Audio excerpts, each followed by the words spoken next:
The sands of Shang Tsung's island had drunk the blood of champions for centuries. Warriors from every corner of existence had knelt here, risen here, died here, and the island remembered all of them. It remembered the crunch of Goro's fists, the crackling sorcery of Shang Tsung's soul theft, the desperate courage of Earthrealm's chosen defenders. The island was ancient and patient and very, very difficult to surprise. Then the sky split open, not with lightning, not with Shang Tsung's green fire theatrics or Shao Kahn's hammer strike proclamations. The tear was black and silent and geometrically wrong, a wound in dimensional space that exhaled cold and darkness, and something that made every sorcerer within 50 miles grip their chest as though their heart had suddenly remembered it could stop. From that wound fell a figure in black armor, trailing a crimson blade that screamed as it cut the humid air and hit the arena floor in a crater of compressed earth. Darth Vader rose slowly, deliberately, as if the ground itself needed a moment to understand what it was now holding. His breathing filled the silence, rhythmic, mechanical, utterly without hurry. He extinguished his lightsaber and stood in the sudden dark, sensors scanning what his eyes could not yet fully process. Outworld's atmosphere registered breathable, its gravity marginally heavier than Coruscant's standard. The Force was present here, twisted, thick with something ancient and malevolent that pressed against his connection like oil on water. Familiar in its darkness, but alien in its flavor. He could feel it clearly enough to function. The dimensional crossing had cost him something, a subtle fraying at the edges of his attunement. But the dark side was never far from Vader. It lived in the mechanical rasp of every breath. It lived in the charred ruin beneath the mask. He was not diminished, he was dislocated. Around the arena's edges, warriors frozen mid-conversation stared down at him. Tarkatan blades had half extended. A pair of Outworld soldiers had dropped their spears. Nobody moved. Nobody spoke. The island, for perhaps the first time in its centuries of carnage, was holding its breath. Vader turned his head slowly, cataloging. The architecture was brutal and ceremonial. Stone obsidian, bone-carved pillars, torchlight in colors that fire had no natural business being. The sky was the purple-green of permanent storm. The crowd of fighters carried weapons that ranged from primitive to mystically sophisticated, and every single one of them radiated the same emotional signature through the Force. Terror. Clean, honest, immediate terror. Good. He reached out with the Force, tentative, testing, the way a man tests ice before committing his weight, and found the ambient dark energy of this dimension responding with disturbing eagerness. Whatever powered this realm's sorcery and its warriors' supernatural abilities, it recognized the dark side of the Force the way a predator recognizes its own reflection. Vader filed that information away and began walking toward the arena's exit. Nobody stopped him. A Tarkatan warrior near the gate made the mistake of taking one step into his path, blades extending with a wet metallic ring. The Force choke lasted 4 seconds. The body dropped with considerably less ceremony. Vader stepped over it without breaking stride. If you want to see more characters enter different universes, hit that subscribe button and drop the name of a character and the universe you'd want to see them in down in the comments below. May the Force be with you. Word traveled fast in Outworld. Fear traveled faster. By the time Vader had crossed the island's outer courtyard, the stories had already mutated through 3 languages and 2 species: a demon in black armor, a sorcerer with a red blade of pure light, a being that killed without touching. The Tarkaton encampment buzzed with agitated clicking, bladed forearms extended and restless. The Shao Kahn quarter had gone dangerously quiet, which for beings of Goro's lineage meant they were thinking about violence specifically. Shang Tsung heard the reports from his observation tower and felt something he almost never felt: genuine curiosity. He watched through enchanted glass as Vader moved through the outer grounds with the unhurried certainty of a man who had already decided he owned everything he was looking at. 2 more soldiers intercepted him near the eastern gate. Outworld regulars, veterans of a dozen campaigns, not cowards. Shang Tsung watched one fly backward through a stone wall with enough force to embed him in it. The second dropped to his knees, clutching his throat, face purpling, lifted entirely off the ground by nothing but the armored stranger's extended hand. Vader held him there for a long, instructive moment, then released him. The soldier collapsed, gasping, alive, deliberately alive. That detail caught the sorcerer's attention more than the violence. The stranger was sending a message, not satisfying bloodlust. There was intelligence behind the armor, architecture behind the cruelty. Shang Tsung pressed his fingertips together and smiled his narrow, patient smile. Below, Vader had stopped in the courtyard's center and stood motionless, black cape moving in the island's strange coastal wind. His head was tilted slightly upward. Shang Tsung had the unsettling impression that the stranger was looking directly at him through the tower's enchanted glass, that despite distance and sorcery and physical impossibility, those lenses knew exactly where he stood. He stepped back from the window. First time in 40 years he'd done that. Across the island, in the warriors' preparation quarters, Earthrealm's defenders were receiving fragmented reports through Johnny Cage's panicked energy and Sonya Blade's clipped military analysis.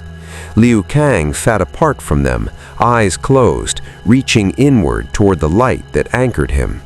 The Elder God's guidance came rarely and never clearly, but Liu Kang had learned to read the shape of their silence. Right now, their silence had a texture he'd never felt before. Not warning, exactly. Something closer to what a cartographer feels when their map runs out of edges. There was something on this island that wasn't supposed to be here. Back in the courtyard, Vader had resumed walking, not toward any exit, but toward the island's central fortress, toward Shang Tsung's tower. 24 soldiers materialized from barracks and archways, surrounding him in a loose perimeter, spears leveled, blasters of primitive local manufacture aimed at the armor's joints. The Force told Vader exactly what every one of them was about to do before they did it. He ignited his lightsaber. The courtyard lit red. What followed lasted less than 40 seconds and required Vader to move no more than 15 feet in any direction. When it was done, 23 soldiers were alive, mostly, and in varying states of structural damage. One was not. Vader had made the arithmetic of resistance very clear. He resumed walking. Goro did not wait to be asked twice. Shao Kahn's messenger had barely finished speaking before the Prince of Shao Kahn was already rolling his massive shoulders, all 4 arms loosening with the slow deliberateness of a siege engine being prepared for launch. He had crushed 500 consecutive opponents in Mortal Kombat. He had broken champions the way ordinary men broke kindling. Whatever was walking through the courtyard below, wearing black armor and breathing like a dying machine, Goro intended to introduce it to the ground at significant velocity. He dropped into the arena from the upper tier, and the stone cracked under him. Vader stopped. Goro spread all 4 arms wide in the traditional Shao Kahn dominance display. a gesture that had preceded 5 centuries of unbroken victory. The torchlight caught his golden skin and the ancient tournament armor across his chest. He was enormous, magnificent, a walking monument to everything Outworld believed about power. Vader tilted his head slightly, the way a man tilts his head when something mildly interesting appears. Goro charged. The ground shook. The air compressed ahead of him. 4 fists cocked to deliver simultaneous strikes across every angle of defense, a technique that had never been adequately countered because no single opponent possessed enough limbs to address all 4 attack vectors simultaneously. Vader addressed none of them. He stepped inside the charge entirely, a movement of economical precision that shouldn't have been possible for a man in full armor, and drove the force outward in a single compressed pulse. The invisible impact caught Goro in the chest at point-blank range with the concentrated weight of a speeder bike at full throttle. The Shao Kahn prince left the ground, all 600 pounds of him, and crossed the full width of the arena before connecting with the far wall. Stone collapsed around him. Dust erupted in a billowing curtain. Silence. Then the rubble shifted. Goro emerged from the collapsed stonework, ichor running from a split along his jaw, eyes burning with something between fury and the first distant recognition of genuine danger. He had never been thrown before. The concept was assembling itself slowly in his mind, and he didn't enjoy the shape of it.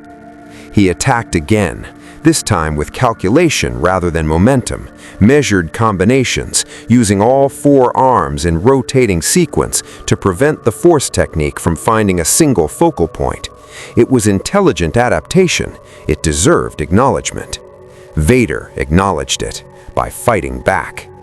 What the watching warriors saw next defied every framework they possessed for understanding combat. The red blade moved in patterns that Outworld had no vocabulary for, the angular, powerful sweeps of a style built to overwhelm and punish, deflecting Goro's strikes with such precise timing that each impact seemed to be redirected rather than blocked. The Shao Kahn's own force turned incrementally against him. Goro's armor opened in 3 places. His left upper arm hung at an angle it hadn't started at. He was bleeding from wounds that appeared without any visible touch. He reached for Vader with all 4 hands in a final grapple attempt. Vader caught one wrist in the force and simply stopped it. The other 3 arms strained. Goro's legs drove against the stone. His entire body was pouring everything it had into moving forward a single inch. He did not move forward a single inch. "Enough," Vader said. His voice, filtered through the vocabulator, carried absolute finality. He released the force grip and stepped back. "You are strong. Strength can be useful.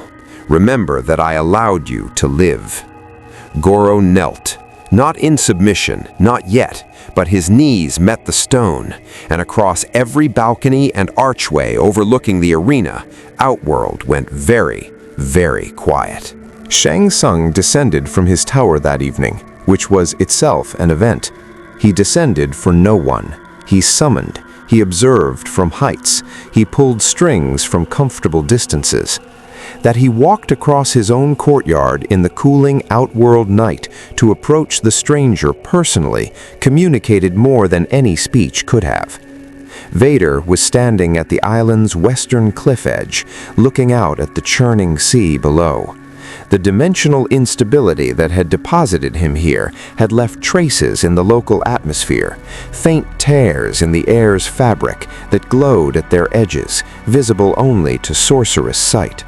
Shang Tsung studied them as he approached. Whatever had brought this being across dimensional barriers had been enormously powerful. The residual energy signatures suggested Sith alchemy, dark, deliberate, ancient in its construction. Fascinating and deeply concerning. "You fight well," Shang Tsung said, stopping 12 feet away, the safe distance of a man who understood proximity to dangerous things. "Goro hasn't bled in 11 years. Vader did not turn.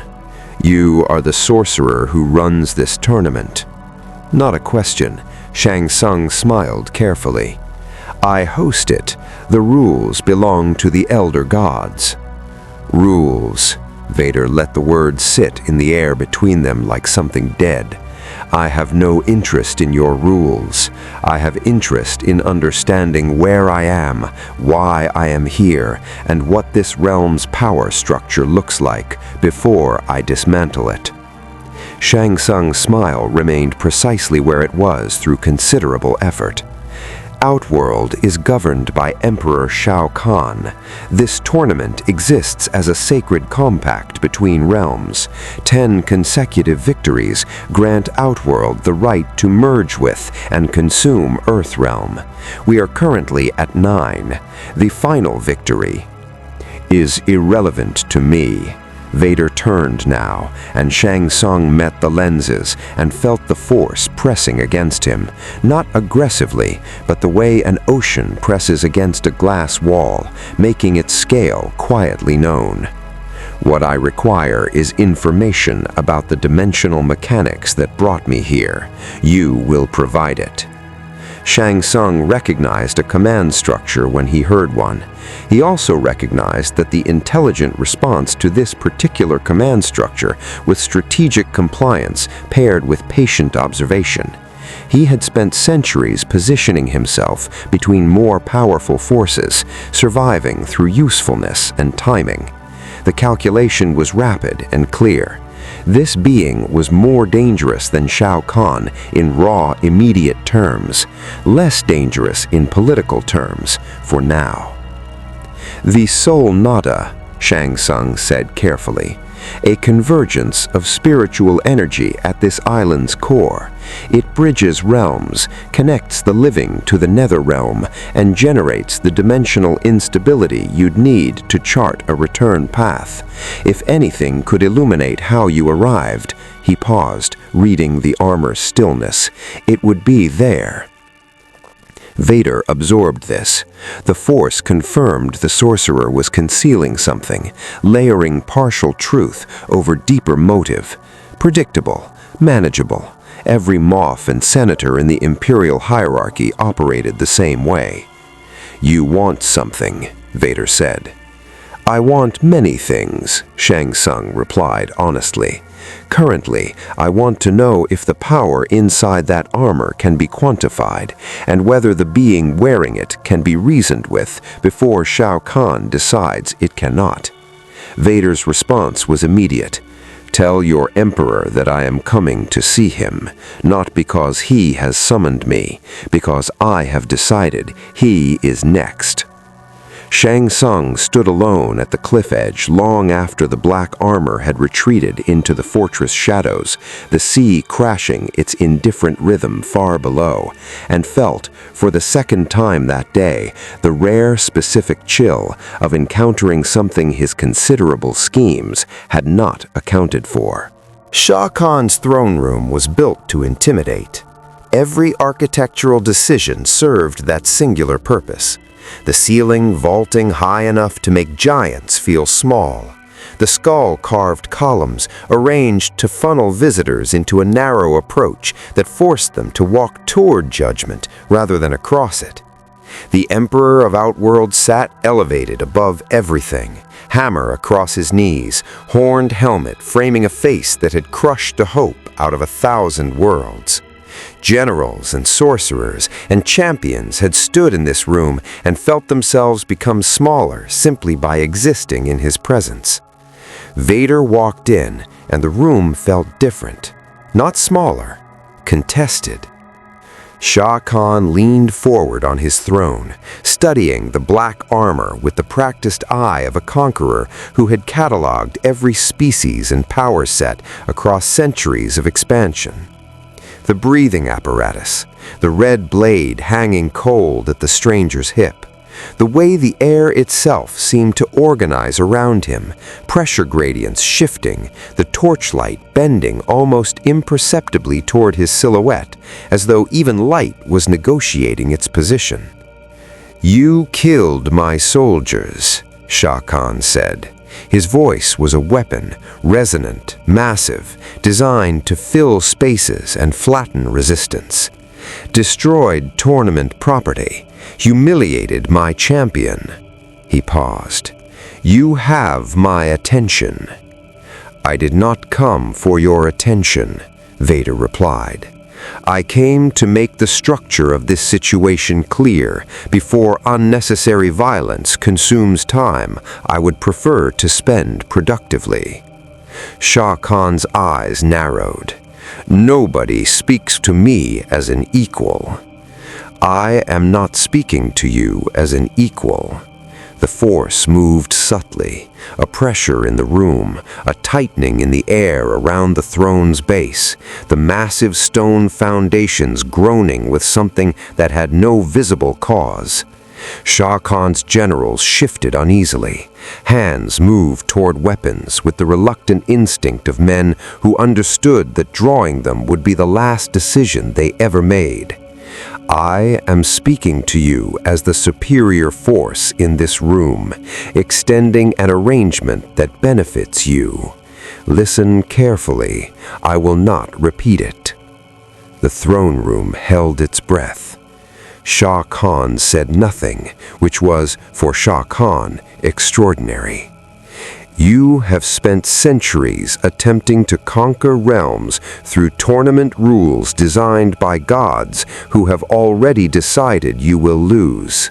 You are constrained by sacred compacts, elder god oversight, and the resistance of champions fighting for a realm your current methods cannot breach.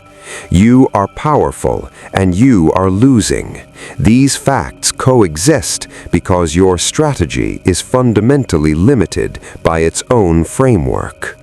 He stopped 20 feet from the throne, close enough for intimacy, far enough for Shao Kahn to understand the distance was Vader's choice, not the room's geometry.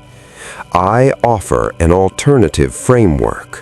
One not governed by elder god rules, one built on direct subjugation, superior force projection, and the removal of Earthrealm's defenders before any tournament becomes necessary. Your conquest is a military problem. I solve military problems. Shao Kahn stared at him for a long moment. Then he laughed, a sound like boulders colliding, genuine and enormous and dangerous in its warmth. You walk into my throne room, Shao Kahn said, surrounded by my armies, in a realm you arrived in hours ago, and you offer me a deal. Yes? And if I refuse? Vader's hand rose slightly. The hammer, Shao Kahn's hammer, the symbol of his absolute authority, resting across his own knees, lifted 6 inches off its resting place before Shao Kahn's grip slammed it back down through sheer physical force. The Emperor stood, all 7 feet of him, chest heaving with something between fury and the electric recognition of genuine challenge. The silence that followed was the most honest conversation either of them had yet managed. Speak your terms, Shao Kahn said, finally. 3 levels beneath Shao Kahn's throne room, where the island's foundations met the Sol Nado's churning spiritual column, something very old opened its eye. The nether realm had been watching since Vader's arrival. Not with the active surveillance of Shinnok's agents, though they were watching too, but with the passive, tidal awareness of a dimension built from accumulated death and dark intention. The Force, the dark side specifically, resonated with nether realm energy the way a struck bell resonates with its harmonic. Different frequencies, profoundly compatible vibration.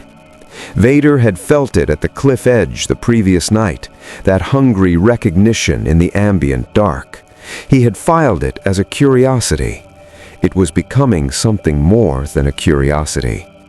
In a sanctum cut from black volcanic rock beneath the tournament grounds, Quan Chi stood surrounded by floating soul fragments, the residue of recent combat deaths suspended in amber sorcerous light, each one a battery of stolen vitality. He was thin and pale and ancient in the particular way of beings whose longevity came from mechanisms better left unexamined. He had been studying the dimensional tear's residue since it opened. He understood, better than Shang Tsung, what had come through it.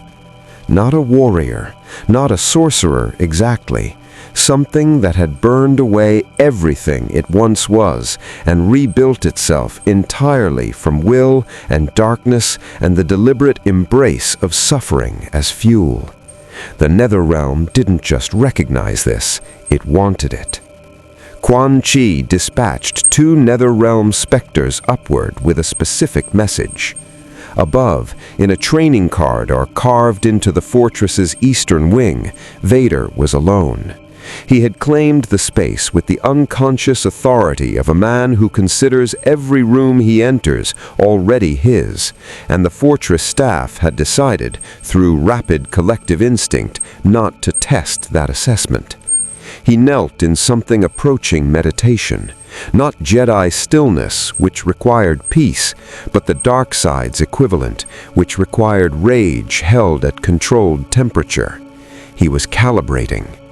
The force connection was stabilizing, the Netherrealm's ambient energy, rather than disrupting his midi-chlorian attunement, was threading itself through the gaps the dimensional crossing had created, filling them with something darker and more plentiful than what had been there before. He could feel farther than he had yesterday, push harder. The organic components of his destroyed body, already sustained by the suit's mechanisms, were drawing from Outworld's death-saturated spiritual atmosphere like a damaged power cell finding an unexpected charging source. He noted this without celebration and without alarm. Power was power. The dark side had always fed what others would refuse. The 2 specters materialized at the corridor's entrance, translucent, skeletal, radiating Netherrealm cold. Lesser men would have scrambled backward. Vader opened his eyes and regarded them with the patience of someone who had personally served a being more terrifying than anything the underworld had yet produced.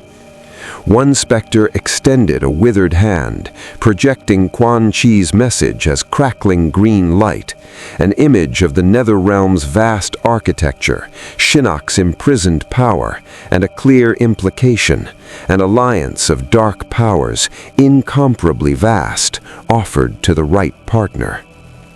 Vader studied the projection for a long moment.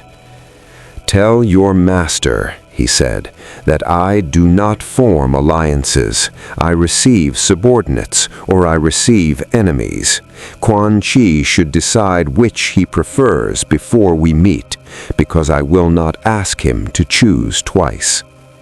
The specters exchanged a glance, an oddly human gesture for things without eyes, and dissolved back into foreshadow. Vader returned to his calibration. The force was stronger here than it had been this morning. Tomorrow it would be stronger still. Whatever this dimension was doing to his connection, it was not what anyone in Outworld had anticipated, including Vader himself.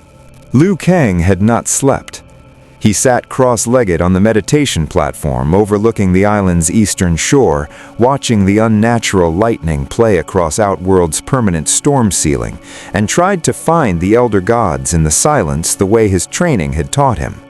They were there, they were always there, but their presence tonight had the quality of adults watching a situation develop with grave concern and deliberate restraint. They were not intervening, they were witnessing. That distinction had never frightened Liu Kang before. It frightened him now. Sonya Blade appeared from the corridor behind him, dropping into a combat crouch from long habit before registering that the platform was empty except for the monk. "He's been inside the fortress for 6 hours," she said, foregoing preamble. "Our sources inside the Outworld garrison say Shao Kahn met with him privately. Nobody knows what was said. Whatever it was, Kahn dismissed his inner council afterward." "Shao Kahn dismissed his council," Liu Kang repeated slowly. "Yeah." Sonya sat on the platform's edge, boots hanging over the drop. "That's the part that worries me more than any of the soldiers he put through walls." Kung Lao arrived next, hat in hand, expression carrying the particular tension of a man who fought best when he understood his enemy and was currently understanding nothing. "The tournament structure is compromised," he said. 3 scheduled matches this morning didn't happen. Shang Tsung canceled them. No explanation. The bracket is essentially suspended. Liu Kang closed his eyes. The tournament's sacred compact with the Elder Gods was built on continuity, unbroken progression of combat, realm versus realm within the framework of divine law. Suspension wasn't a procedural inconvenience, it was structural damage to the only rules standing between Outworld's ambitions and Earthrealm's existence. "He's not fighting the tournament," Liu Kang said quietly. "He's dismantling it." Below the fortress, that dismantling was progressing with characteristic Vader efficiency. He had spent the 6 hours not in idle occupation of claimed space, but in systematic intelligence gathering, moving through Outworld's fortress levels with the practiced invisibility of a man who had spent decades hunting rebel cells across a galaxy of hiding places. The Force read intentions and deceptions the way a skilled slicer reads code. Guards who thought they were blocking his path found themselves facing the wrong direction, remembering clearly that they had checked this corridor and found it empty. Sorceress wards dissolved at the dark side's patient pressure.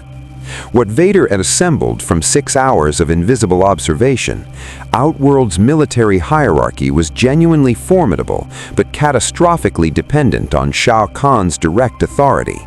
Remove the center, and the structure became a collection of competing warlords. Shang Tsung's loyalty was a transaction, renewable only while the cost of betrayal exceeded its benefit. The tournament's Elder God framework was the single mechanism preventing Shao Kahn from simply overwhelming Earthrealm by force, which meant the tournament's rules were not Outworld's weapon, they were Outworld's cage. And Earthrealm's champions, he had observed them from corridor shadows, reading their force signatures with the dispassion of a tactician assessing assets, were brave, skilled in their own framework, oriented entirely around a sacred combat structure that was currently evaporating beneath them.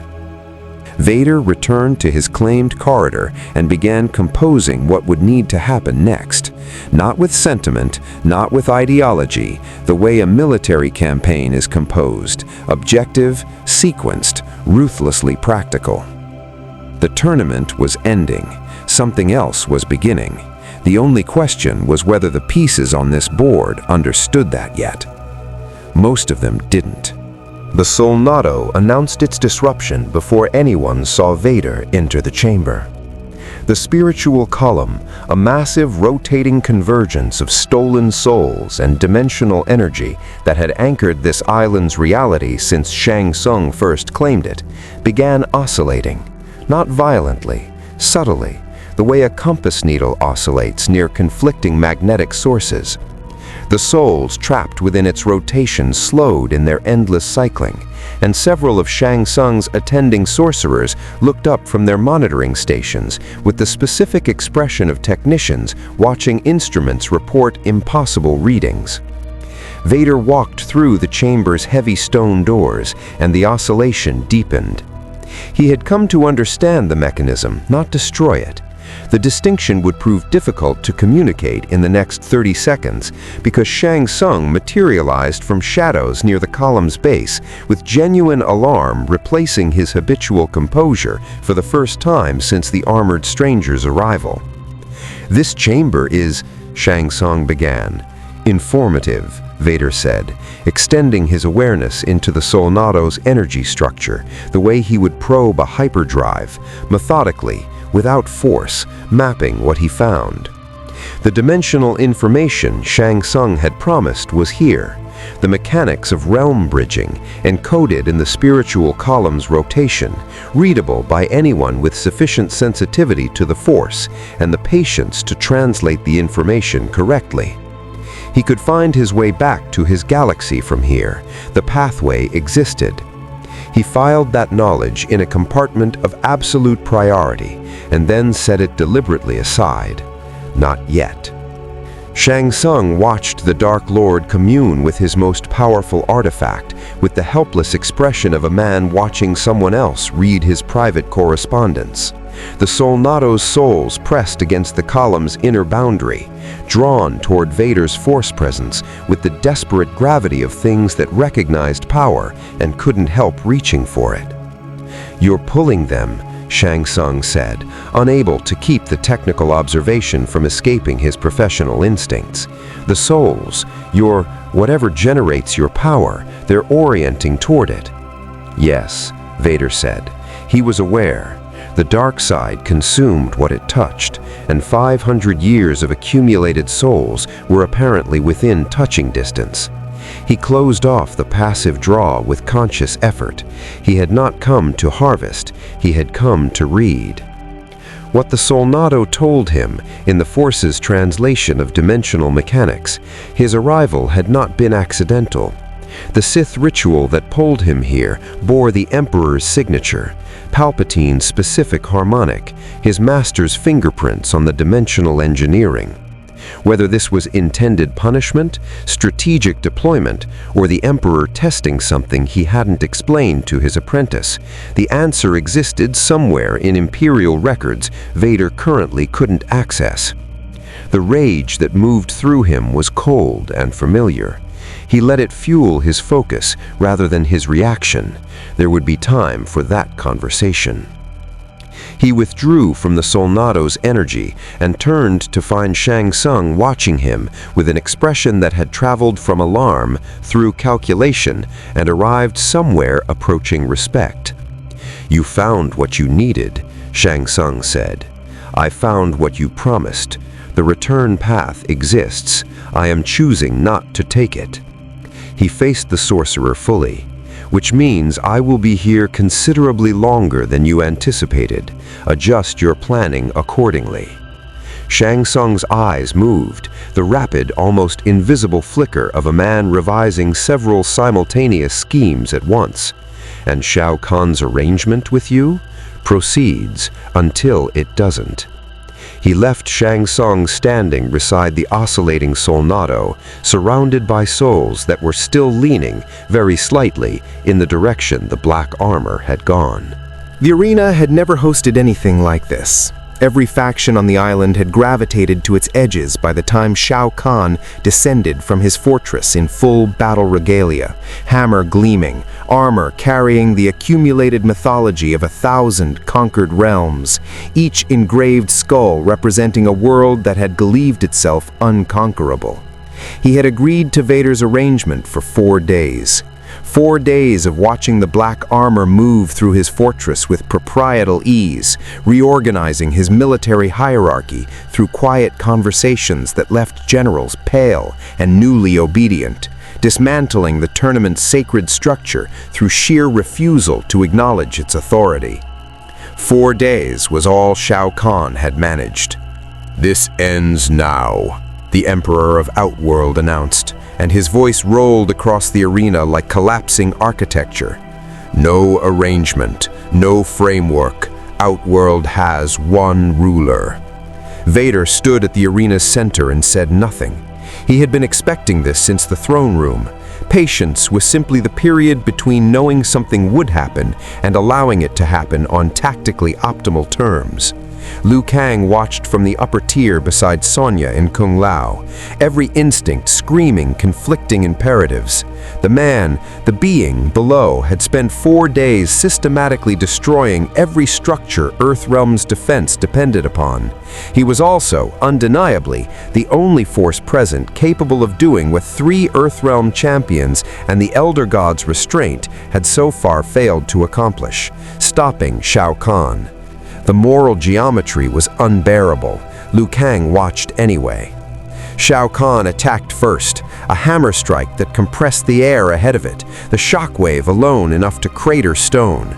Vader sidestepped with the force-enhanced precision that had frustrated Goro, but Shao Kahn was not Goro. Shao Kahn was centuries of personal combat experience, wrapped in a body that generated its own dark energy.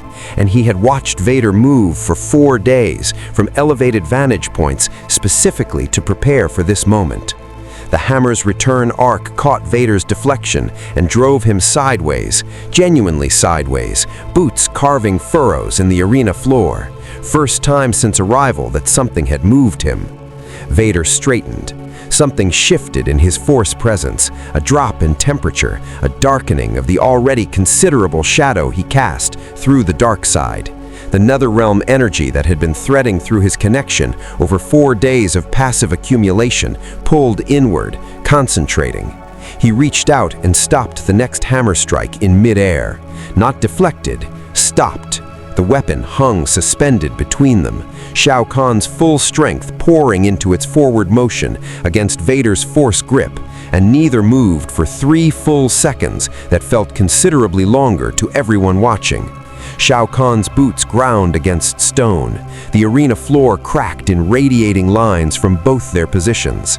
Then Vader pulled the hammer toward himself and redirected it in the same motion, not at Shao Kahn, but sideways, releasing it to destroy a column at the arena's edge in an explosion of obsidian and bone. A deliberate miss, a message written in demolished architecture. You are strong. Stronger than anything else in this realm. That is no longer a relevant distinction. He raised his hand. The force choke that had lasted 4 seconds on a Tarkatan soldier at a gate expanded to its full, unrestrained expression against a target that deserved it. Shao Kahn rose from the arena floor, hammer gone, all his dark energy straining against an invisible grip that simply absorbed the resistance and tightened. The Emperor of Outworld made a sound that his armies had never heard from him. The arena watched their god brought to his knees and understood collectively and irrevocably that the word ruler had just changed its meaning. Vader released Shao Kahn before the killing point. The Emperor collapsed to the arena floor and stayed there, not unconscious, not broken beyond recovery, but emptied of something essential. The absolute certainty that had armored him as effectively as any physical protection, the bedrock conviction that he was the apex force in any room he occupied, had been removed as cleanly as a surgeon removes a tumor. What remained was still formidable. What remained was no longer sovereign. The arena was completely silent. Vader turned slowly, letting his gaze move across every tier, every gathered faction, Tarkatan warriors with blades retracted, Outworld generals with hands carefully away from weapons, Shang Tsung at his observation position, wearing an expression of pure, undisguised calculation. He let the silence hold for a long moment, because silence after demonstrated power was its own language, and he was fluent. Outworld's military command reports to me, he said, addressing the arena with the projected authority of a man accustomed to making pronouncements that reshaped galactic policy. The tournament is suspended indefinitely. Any challenge to this arrangement will be addressed the way this one was addressed. He looked at Shao Kahn's kneeling form, with patience and finality. From the upper tier, Liu Kang descended. Vader watched him come without moving. The Earthrealm champion's force presence was genuinely luminous, clean, disciplined light that pushed against the arena's accumulated darkness the way a lantern pushes against a cave.